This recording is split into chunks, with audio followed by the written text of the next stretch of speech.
Hello， 大家好，今天呢，我们要来聊聊这个珍奶冰棒。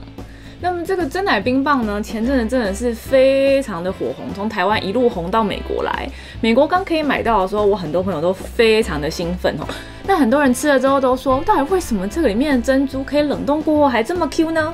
答案只有一个，就是它不是珍珠啊。那么说完全不是珍珠呢，可能也是有点吓到人。它的确是一个淀粉的制品，没有错。但是，一般我对珍珠的定义呢，就是纯粹用地瓜粉或者是糯米粉所做成的东西。通常不管是什么样的冷冻珍珠食品，或是任何的冷冻淀粉食品，通常都会有一个淀粉的名字特别的长。比方说这边叫做乙烯化己二酸二淀粉。是不是听起来就很像化学物啊？这个东西真的能吃吗？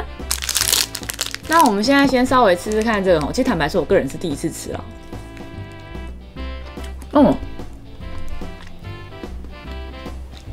真的是超好吃的。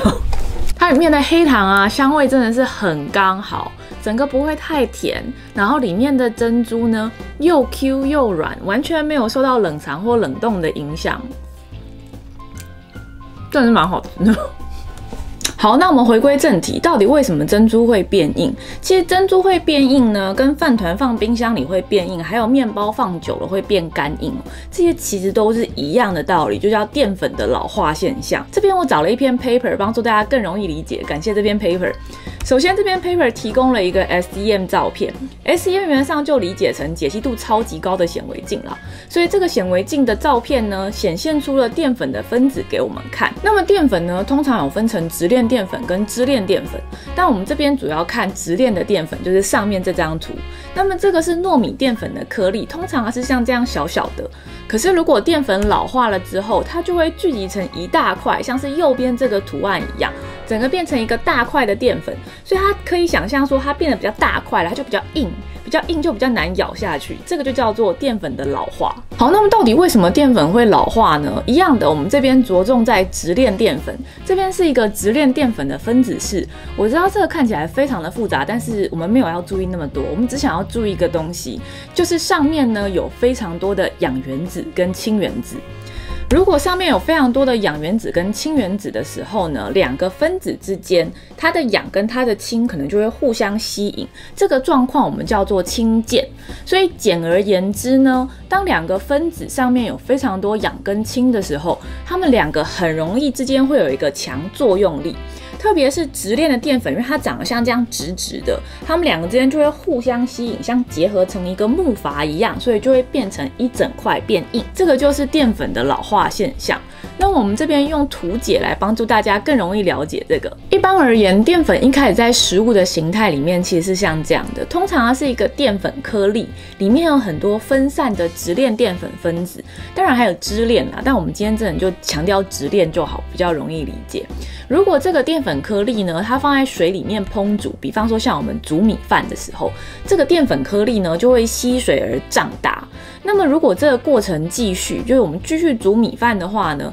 淀粉颗粒跟淀粉颗粒之间的界限就会开始变得模糊。同时呢，里面这些橘色的直链淀粉分子也会均匀的分散在这个模糊的淀粉界限之中。所以虽然说它像是一个固体，可是因为它有均匀分布的淀粉颗粒，它又像是一个溶液一样。这个状态的淀粉呢，通常叫做淀粉的胶质化，或是淀粉的吉利丁化。简而言之呢，这个状态就是为什么我们觉得米饭煮熟了之后会觉得 QQ 弹弹的。但是我们刚刚有说过呢，其实直链淀粉跟直链淀粉之间，由于氢键的关系，它们是很容易吸引在一起的嘛。所以这个淀粉胶质化的状态，或者是说这个淀粉弹牙的口感的状态，其实是很难维持的。随着时间过去，这些橘色的直链淀粉分子就会互相吸引在一起，所以它们就会集合成一个很大的，像是一个棒子的状态。那这样一个大的很密集的分子状态呢，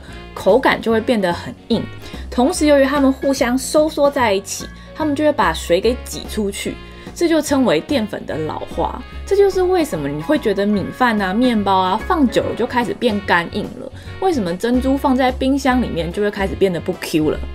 那么这个淀粉的老化现象呢，其实在-8到8度C 之间是最剧烈的，所以这也是为什么很多人会建议说面包你不应该冷藏，应该要冷冻。那这也是为什么很多人会发现说，如果你把珍珠啊、米饭啊冰起来就会变硬。那其实这个淀粉的老化现象是可逆的，如果你把这个东西拿出来重新加热，多半它们分子之间又可以再散开一点，你又会觉得口感重新的变软。但是说实在的，虽然这个淀粉老化的现象是可逆的，可是它还是造成我们很多生活上的不方便。比方说，如果我们纯粹用天然的淀粉去做珍珠的话，珍奶店的老板可能就会跟你讲说，你这个珍奶10分钟内不喝完，珍珠就变硬，那你受得了吗？所以呢，伟大的食品科学家们为了让大家在任何情况下都可以方便的享用美味的食品，就发展出了非常多的化制淀粉。那么这些化制淀粉呢，其实真的有千百种，有各种不同的用途，就有各种不同的化制淀粉。其中有一个很常见的就是我们刚刚念到的这个乙烯化己二酸二淀粉，是不是名字真的很长，听起来真的不是个食物齁。那么这东西到底是什么？如果我们来看它的分子式的话，你会发现它的分子式跟淀粉长得还是很像的，只是它上面多了一个乙烯基，跟多了一个己二酸基，这就是为什么它叫乙烯化己二酸二淀粉。好，那么到底为什么这个乙烯化己二酸二淀粉可以防止珍珠变硬呢？这个方面其实我查了非常多的 paper， 但坦白说，并没有任何一个 paper 是非常详细的用物理的方式去解释说为什么这个东西可以防止淀粉的老化的。但是我可以告诉你一个我观察到的现象，就是不管什么样用途的化制淀粉，通常都是像这个乙烯化己二酸二淀粉一样，它的分子是长得是比较散出去的，就是比较多小小的分支。这样的分子形状呢，通常可以因为它物理本身的结构的关系，避免氢键的形成。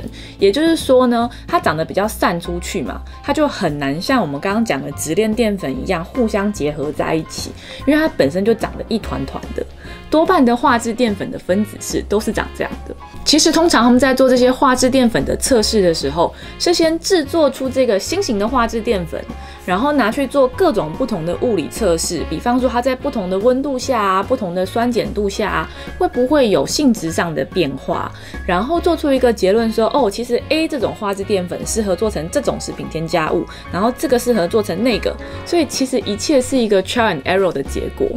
那么回到刚刚这个乙烯化己二酸二淀粉，这个东西其实真的是很常添加于各种冷冻食品里面，因为这种化制淀粉的特性就是呢，不管在高温还是低温下，它几乎都不会造成淀粉的老化，所以它是一个非常适合现代人生活的食品添加物。不管是冷冻还是你重新加热，它都可以让这个食品呢保持它最佳的形态，不会因为温度的储藏，或者说你重新加热它，就失去了那个食品的特性。所以其实对现代人而言是真的蛮方便的一个东西。那么这些化制淀粉到底能不能吃呢？以结论而言，可以的。化制淀粉对你的身体而言，其实跟一般的淀粉是没有什么太大的差别的。多半的化制淀粉其实都已经做过各式各样的实验，证明对人体无害，才可以加在食品里。